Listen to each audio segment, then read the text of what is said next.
అందరికీ మన ప్రభువును రక్షకుడైన యేసుక్రీస్తు వారి పేరిట ప్రత్యేకమైనటువంటి వందనాలండి.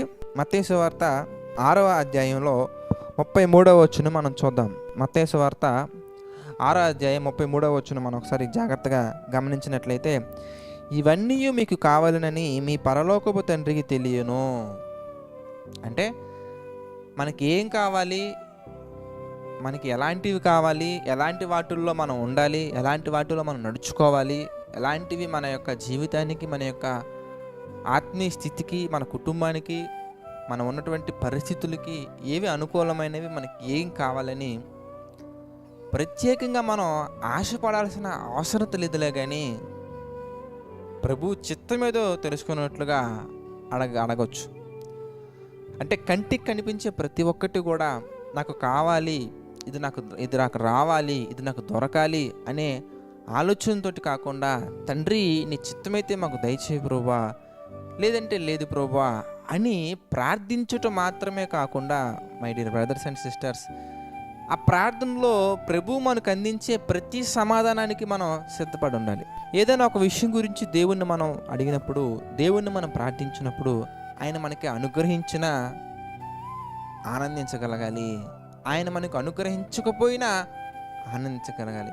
ఎందుకంటే దేవుని యొక్క వాక్యం చక్కగా సెలవిస్తుంది. ఏమనంటే, మీకేమి కావాలనో, మీకేం కావాలో అది ఆయనకి తెలుసు అంటారా? ఎస్, తెలుసు. అయితే మీరు కోరుకునేవి, మీరు కావాలి అనుకుంటున్నటువంటివి అవి దేవుని యొక్క చిత్తానికి అనుకూలంగా ఉన్నాయా? ఇంకా బాగా చెప్పాలంటే, మీ యొక్క ఆత్మీయ స్థితికి, మీ కుటుంబానికి, మీ యొక్క భవిష్యత్తుకి అవి మేలైనవా లేదంటే కీడైనవా అనేది మాత్రం కొన్ని సందర్భాల్లో మనం గ్రహించలేమండి. కొన్ని సందర్భాల్లో మనకి మంచిగానే కనబడుతూ ఉంటాయండి. బట్ అవి మన యొక్క లైఫ్ని కొలాప్స్ చేసేవి. చూడండి, మనకి ఎడారిలో మనం వెళ్తూ ఉన్నప్పుడు, లేదంటే సమ్మర్ టైంలో కూడా మనం చూస్తూ ఉంటామండి. ఒయాసిస్, నీటి మడుగులు అంటూ ఉంటారు, అది ఎండమావులు అంటూ ఉంటారండి.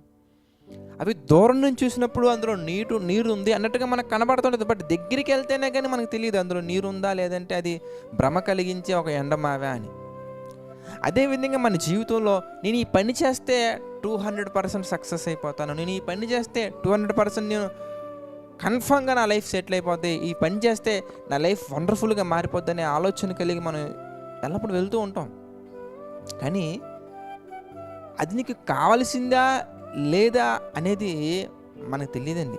మనం అనుకుంటాం, ఇది నాకు కావాలి అనుకుంటాం, కానీ అది నీకు కావాల్సిందా కాదా, అది దానివల్ల నీకు మేలు జరుగుతుందా కీడు జరుగుతుందా అనేది మాత్రం మనకు తెలియదండి. అది దేవునికి మాత్రమే తెలుసు. మనం గెస్ చేయగలం, మనం ఊహించగలం తప్ప ఎగ్జాక్ట్గా మనం కనుగొనలేమండి. ఎందుకంటే మన ఆలోచన విధానం అనేది దేవునిలో లేనంత వరకు, మన ఆలోచన విధానం అనేది వాక్యానుసారంగా ముందుకు వెళ్ళనంత వరకు కూడా మనం చేయలేం. ఎప్పుడైతే ప్రతి మాట బైబిల్ ప్రకారంగా ఉందా లేదా, దేవుని యొక్క ఆలోచన ప్రకారంగా ఉందా లేదా అని మనం ఆలోచించి వెళ్ళగలిగినప్పుడు మాత్రం ప్రియులారా తప్పకుండా ప్రతిదీ మనం గుర్తించగలం, గమనించగలం. అందుకే కీర్తన గ్రంథంలో ఒక మాట మనం గమనించినట్లయితే 139వ అధ్యాయం మనం చూసామనుకోండి, అక్కడ కూడా ఒక సందర్భాన్ని దేవుడు మనకి చాలా చక్కగా తెలియజేస్తున్నారు. ఏమని ఇంతకీ కీర్తనల గ్రంథం 139వ అధ్యాయం మనం చూస్తే 2వ వచనం మనం చూద్దాం ప్రియులారా. నేను కూర్చుండుట నిన్ను లేచుట నీకు తెలియను. ఎంత చక్కగా చెప్తున్నారు చూసారా. నేను కూర్చుండుట నేను లేచుట నీకు తెలియను, నాకు తలంపు పుట్టక మునిపే. సచ్ ఎ గ్రేట్ వర్డ్స్ అండి. నాకు తలంపు పుట్టక మునిపే నీవు నా మనస్సు గ్రహించుచున్నావు. మనకి ఒక తలంపు పుట్టక మునిపే దేవుడు మన మనస్సును గ్రహించుచున్నారు. నా నడకను నా పడకను నీవు పరిశీలన చేసి ఉన్నావు, నా చర్యలన్నిటిని నీవు బాగుగా తెలుసుకొని ఉన్నావు. యెహోవా మాట నా నాలుకకు రాక మునిపే అది నీకు పూర్తిగా తెలిసి ఉన్నది. వెనుకను ముందును నీవు ఆవరించి ఉన్నావు, నీ చేయి నా మీద ఉంచి ఉన్నావు.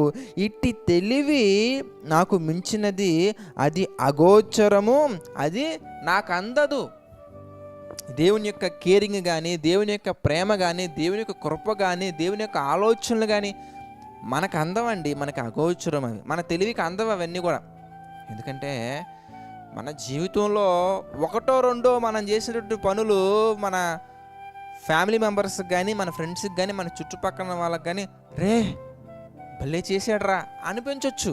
కానీ దేవుడు చేసే ప్రతి ఒక్కటి ఆశ్చర్యమే, ప్రతి ఒక్కటి ఆలోచనకి అందనటువంటివే.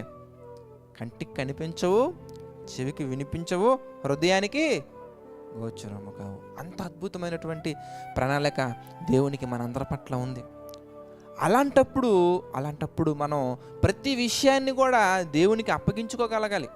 తండ్రి, ఇది నా వల్ల కాదయ్యా, ఇది నువ్వే చేయాలి అని. మనం చేయలేనివి కాదు ప్రియులారా, చేయగలిగినవి కూడా. మనం ఏదైతే చేయగలమో అది కూడా, తండ్రి ఇది నేనైతే నీ కృపను బట్టి, మీరు నాకు ఇచ్చినటువంటి శక్తిని బట్టి చేయగలనయ్యా, కానీ ఇది నీ చేయాలా వద్దా అన్నది మాత్రం నాకు సంబంధించింది కాదయ్యా. ఎందుకంటే ప్రతి మూమెంట్, ప్రతి స్టెప్ కూడా నీ ఆలోచన ప్రకారంగా వెళ్తున్నాను తండ్రి, దీనిని మీరే జరిగించండి. ఇది మీ చిత్తమైతే కానివ్వండి, మీ చిత్తమైతే ముందుకు తీసుకెళ్ళండి, మీ చిత్తమైతే ఆపివేయండి. ఇది నాకు కావాలి అని ప్రార్థించడం మాత్రమే కాదు కానీ ప్రియులారా, తండ్రి ఇది మీ చిత్తమైతే జరిగించండి, మీ చిత్తం కాకపోతే మధ్యలోనే ఆపివేయండి అని మనం ప్రార్థించగలగాలి. అలాంటి శక్తి మనకు ఉండగలగాలి. అలాంటి హృదయంతో మనం మాట్లాడుకోగలగాలి. నా ప్రాణమా, ఇదిగో దేవుడు చేసినటువంటి ఉపకారాలను మర్చిపోవద్దు. దేవుడు ఇచ్చే ప్రతి నిర్ణయానికి నువ్వు లోబడాలి. దేవుడిచ్చే ప్రతి అంశానికి మనం లోబడగలగాలి. అలా లోబడగలగ మనం ఉన్నట్లయితే ఒక మాటలో చెప్పాలంటే యేసుక్రీస్తు వారు సింపుల్గా ఆయన ఎక్స్ప్లెయిన్ చేసినటువంటి ఒక పాయింట్ ఏంటంటే, మరి మత్తయి సువార్తలో మళ్ళీ మనం వచ్చేద్దాం 6వ అధ్యాయం 33వ వచనం మనం చూస్తే, కాబట్టి మీరు 33వ వచనం మనం చూద్దామండి. కాబట్టి మీరు ఆయన రాజ్యమును నీతిని ఏం చేయాలండి? రాజ్య నీతిని మొదట వెతకండి. మొట్టమొదటగా మీరు దేని పనిలో ఉండాలయ్యా అంటే ఆయన సన్నిధిలో ఉండాలి, ఆయన రాజ్యంలో ఉండాలి, ఆయన నీతిని వెతక. మనం బైబిల్ బాగా చదవాలి, ప్రార్థన బాగా చేయాలి, పాటలు పాడే అవకాశం వచ్చినప్పుడు పాటలు పాడగలగాలి, సేవ చేసే అవకాశం వచ్చినప్పుడు సేవ చేయాలి, పరిచయం చేసే అవకాశం వచ్చినప్పుడు పరిచయం చేయాలి, ఆర్థికంగా పాలుభాగస్తులు అయ్యే అవకాశం ఉన్నప్పుడు పాలుభాగస్తులు అవ్వాలి. ఇలా ప్రతి దాంట్లో కూడా మనం రాజ్యాన్ని నీతిని వెతికే పనిలో కనుక మనం ఉన్నట్లయితే దేవుని యొక్క వాక్యం సెలవిస్తుంది, అప్పుడు అవన్నీ మీకు అనుగ్రహింపబడును. అన్నీ అంటే ఏదైతే నీకు మేలైనదో, ఏదైతే నీ జీవితానికి అవసరమైనదో, ఏదైతే నీ భవిష్యత్తుకి అవసరమైనదో, ఏదైతే నీ పిల్లల భవిష్యత్తుకి అవసరమైనదో, ఏదైతే మీ కుటుంబానికి అవసరమైనదో, ఏదైతే మీ యొక్క ప్రతి స్టెప్, ప్రతి భవిష్యత్తుకి అవసరమైనటువంటి ప్రతి విషయం కూడా దేవుడు మనకి చక్కగా అనుగ్రహిస్తారు. ఎందుకంటే మనకేం కావాలో మనకంటే బాగా ఎవరికి తెలుసయ్యా అంటే మనల్ని ఈ భూమి మీదకి పంపించినటువంటి పరలోకపు తండ్రికి తెలుసు కనుక ప్రతి విషయంలో ప్రతి ఒక్క ఆలోచనను కూడా మనం ఏం చేయాలంటే, అందుకే సామెతల గ్రంథంలో మనం గమనించవచ్చండి, నా ప్రవర్తన అంతటి మీద, మీ ప్రవర్తన అంతటి మీద అధికారాన్ని మనం దేవునికి ఇవ్వగలగాలి. అలా ఇచ్చినట్లయితే ప్రియులారా, మనం అనేక విషయాలలో దేవునికి అనుకూలమైన మనం పొందుకోగలమండి. దేవుని చిత్త ప్రకారం మన యొక్క కుటుంబాన్ని, మన జీవితాలను మనం కట్టుకోగలమండి. కనుక ప్రతి ఒక్కరు కూడా అలాంటి ధన్యత కలిగి, మరి ప్రతి ఒక్కరు కూడా అలాంటి విషయాల్లో నిపుణత కలిగి ప్రతిదీ కూడా ప్రభు చిత్త ప్రకారంగా నడుచుకుంటారని, ప్రతిదీ కూడా ప్రభు చిత్త ప్రకారంగా పొందుకుంటారని మనస్ఫూర్తిగా ఆశిస్తున్నాను. మనందరం ప్రార్థన చేసుకుందామండి. ప్రార్థన. దయగల తండ్రి, ప్రేమగల దేవ, పరిశుద్ధుడ, మహోన్నతుడ, అనేకమైన విషయాలు మాకు తెలియజేశారు, మీ చిత్త ప్రకారం నడిపిస్తున్నారు. అందును బట్టి మీకే మహిమ, ఘనత, ప్రభావాలు చెల్లించుకుంటున్నాం తండ్రి. మమ్మల్ని దీవించండి, ఆశీర్వదించండి తండ్రి. ప్రభా, మీ చిత్త ప్రకారంగా తండ్రి ఇంకా ఎన్నో విషయాల్లో ముందుకు సాగినట్లుగా మాకు సహాయం చేయండి తండ్రి. నడిపించండి, బలపరచండి, ఆశీర్వదించండి తండ్రి. మీ యొక్క ఆలోచన ప్రకారంగా మా తండ్రి నడుచుకొని మేలైనది మా తండ్రి మేము చేపట్టి ముందుకు సాగటకు మాకు సహాయం చేయండి తండ్రి. ఈ ప్రేయర్స్లో మా తండ్రి సహకారం నిలబడుతున్న వారిని జ్ఞాపకం చేసుకోండి. ఈ పరిచర్యకు మా తండ్రి ఆర్థికంగా సహకారం నిలబడుతున్నటువంటి వారిని జ్ఞాపకం చేసుకోండి తండ్రి. ప్రార్థన పరంగా మా తండ్రి సహకారం నిలబడుతున్నటువంటి వారిని జ్ఞాపకం చేసుకోండి తండ్రి. జేసీ చర్చ్ ద్వారా మా తండ్రి చేయాలనుకున్న ప్రతి విషయం మా తండ్రి మీ చిత్తమైతే ముందుకు కొనసాగించండి తండ్రి. ఏ పరిచర్యకి ఏదైతే అవసరత కలిగి ఉన్నాయో మా తండ్రి మాకంటే మీకు బాగా తెలుసు ప్రభావ. మరి ప్రతిదీ మీ చిత్త ప్రకారంగా జరిగించండి, సహాయం చేయండి తండ్రి. ఆర్థిక, ఆరోగ్య, మానసిక పరిస్థితుల్లో మా తండ్రి కృంగిన ప్రతి ఒక్కరిని మీరు జ్ఞాపకం చేసుకోండి తండ్రి. వారికి హృదయాలను మా తండ్రి లేవనెత్తండి. మీ కొరకు మా తండ్రి నమ్మకంగా తండ్రి ఆలోచన కలిగి బ్రతుకుట్టుకు మీరు సహాయం చేయండి తండ్రి. దీవించండి, ఆశీర్వదించండి ప్రభావ తండ్రి. మీ యొక్క ఉద్దేశాల్లో మా తండ్రి ప్రతి ఒక్కరూ ముందుకు సాగినట్లుగా సహాయం చేయండి తండ్రి. నమ్మకంగా యథార్థంగా పరిచయం చేస్తున్నటువంటి ప్రతి ఒక్కరిని తండ్రి జేసీ చర్చిని కూడా మా తండ్రి మీరు జ్ఞాపకం చేసుకుని తండ్రి ప్రతి ఒక్కరికి ప్రభు మీ యొక్క ఆలోచన ప్రకారంగా ముందుకు సాగినట్లుగా సహాయించండి. ప్రతి ఒక్కరి కుటుంబాలను మీరు దీవించండి, ఆశీర్వదించండి తండ్రి. మీ చిత్తమైతే మేమందరం మరలా కలుసుకొని మీ యొక్క వాక్యాన్ని ధ్యానించి ధన్యతను అందించండి తండ్రి. సమస్త మహిమ ఘనత ప్రభావాలు మరొకసారి మీకే చెల్లించుకుంటూ మా ప్రభువును రక్షకుడైన యేసుక్రీస్తు వారి పేరిట యొక్క ప్రార్థన అడిగి వేడుకొనిచున్నాము తండ్రి. ఆమేన్. అందరికీ వందనాలండి. God bless you all.